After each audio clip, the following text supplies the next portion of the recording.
जो मनमाना आचरण करते हैं, यानी गीता जी और वेद, पवित्र चारों वेद, पवित्र श्रीमद् भगवद गीता, ये एक ज्ञान है।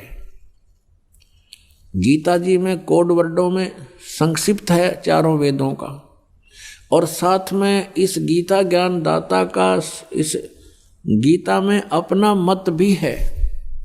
जो इसका अपना मत है वो हमें मान्य नहीं है यदि वो वेदों से नहीं मिलता। वेद क्या है? वेद परमेश्वर ने ज्यों के त्यों इसके अंतःकरण में फीड कर दिए थे, और इसने न्यू के न्यू बाहर निकालने पड़े। जैसे समय आने पर माता के गर्भ से बच्चा अपने आप ही बाहर आ जाता, उसके बस की बात नहीं। जैसे किसी को वमन होती हैं, उल्टी होती हैं, तो उसके बस की बात नहीं उल्टी ना हो। तो ऐसे ही परमात्मा ने पांचों वेद डाले थे इसके, ये उनको मिश्रण तो नहीं कर सका, उनमें बाहर निकला इसकी श्वासों से, उसकी श्वासों से बाहर निकला ये सारे। अब पहले तो इसको समझना बड़ा कठिन था कि ऐसे कैसे हो सकता है। आजकल बहुत आसान है। जैसे एक छोटी सी चिप होती है, उसमें कितना मैटर उसके अंदर फीड होता है, और कंप्यूटर में डालकर उसको दूसरे में निकाल ले, प्रिंट इतना ढेर लग जाता है, वो प्रिंट निकाल देता है, और अंदर एक छोटी सी चिप है। तो ऐसे ये श्वासों से ये पांचों वेद बाहर आ गए ज्योति निरंजन के, काल के, ब्रह्म के शरीर से। इसने देखा उनको पढ़कर,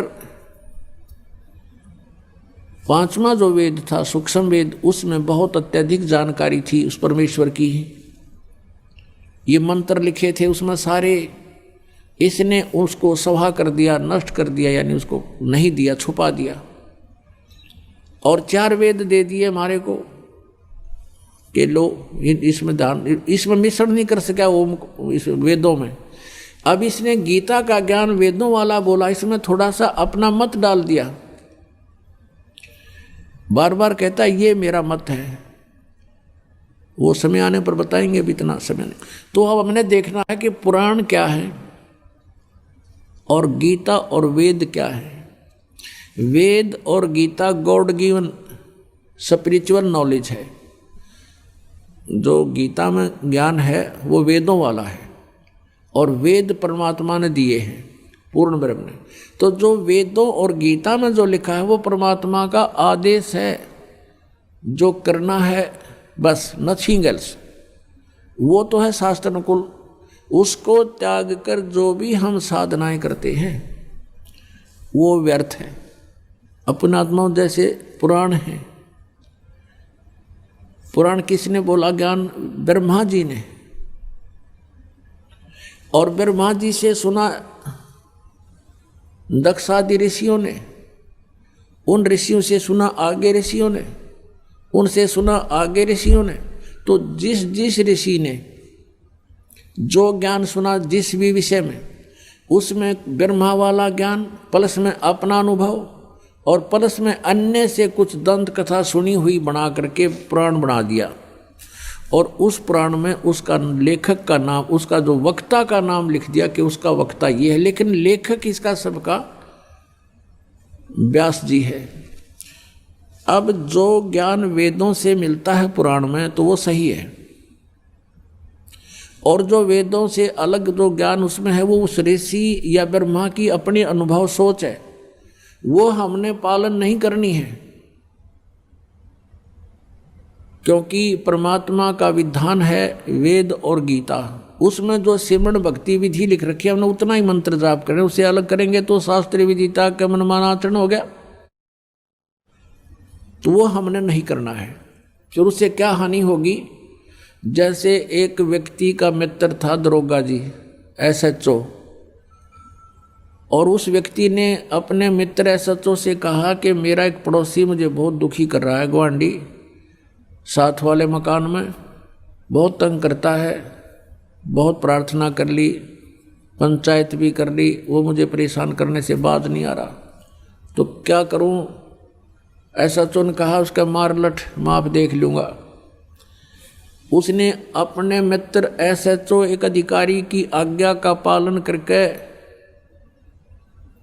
उस अपने पड़ोसी के साथ झगड़ा ठान लिया, उस झगड़े में उस पड़ोसी की मृत्यु होगी उसके हाथ से।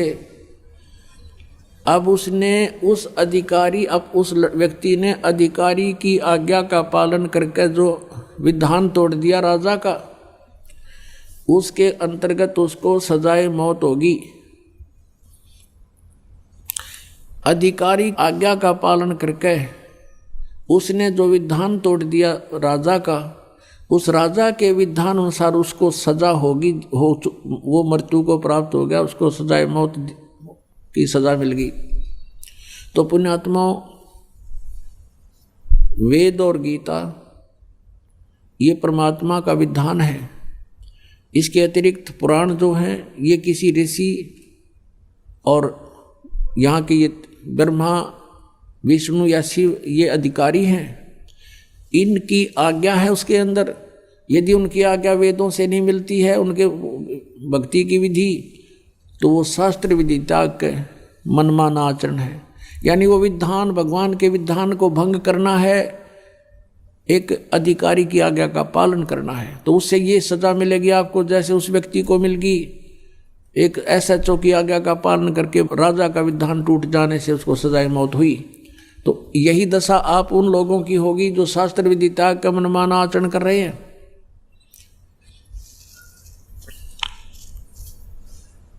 तो पुण्यात्मा,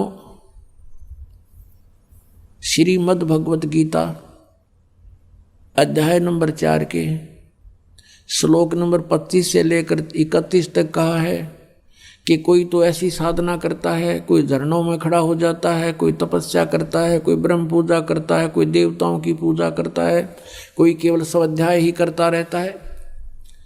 और प्रत्येक साधक अपनी साधना को, अपने यज्ञ को, यज्ञ में धार्मिक अनुष्ठान को पाप नाशक जानते हैं। पाप नाशक में मोक्षदायक, जिसका पाप, जिस विधि से पाप नाश हो तो उसी से मोक्ष होगा।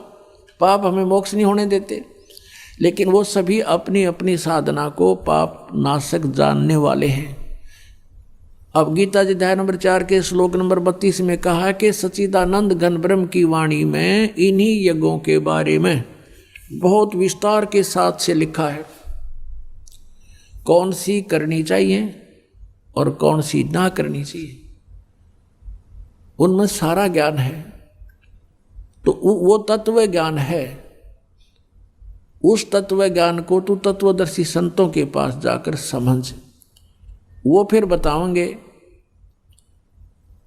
वो आपको फिर साधना बताएंगे उस परमात्मा की कैसी करनी चाहिए और कौन सी ना करनी चाहिए, वो त्याग भी। तो वो सच्चिदानंद घन ब्रह्म की वाणी, कबीर परमेश्वर की वाणी, यानी जो परमात्मा ने स्वयं आकर अपना ज्ञान अपने मुखारविंद से बोला, या वो ज्ञान जो अपने मुखारविंद से बोला हुआ एज इट इज किसी संत को दे दिया, जैसे आदरणीय गरीबदास साहिब जी को दिया, आदरणीय नानक साहिब जी को दिया, आदरणीय मुलुकदास साहिब जी को दिया, आदरणीय धर्मदास साहिब जी को दिया, आदरणीय गीसादास साहिब जी गांव खेखड़ा उत्तर प्रदेश वाले को दिया, और आदरणीय मुलुकदास साहिब जी को दिया।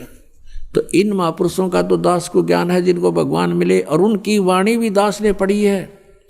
उनके अपने स्तर की जो ज्ञान है वो बिल्कुल जो का तो सूक्ष्म वेद से मिलता है, सच्चिदानंद घन ब्रह्म कबीर वाणी से मिलता है, मेल खाता है।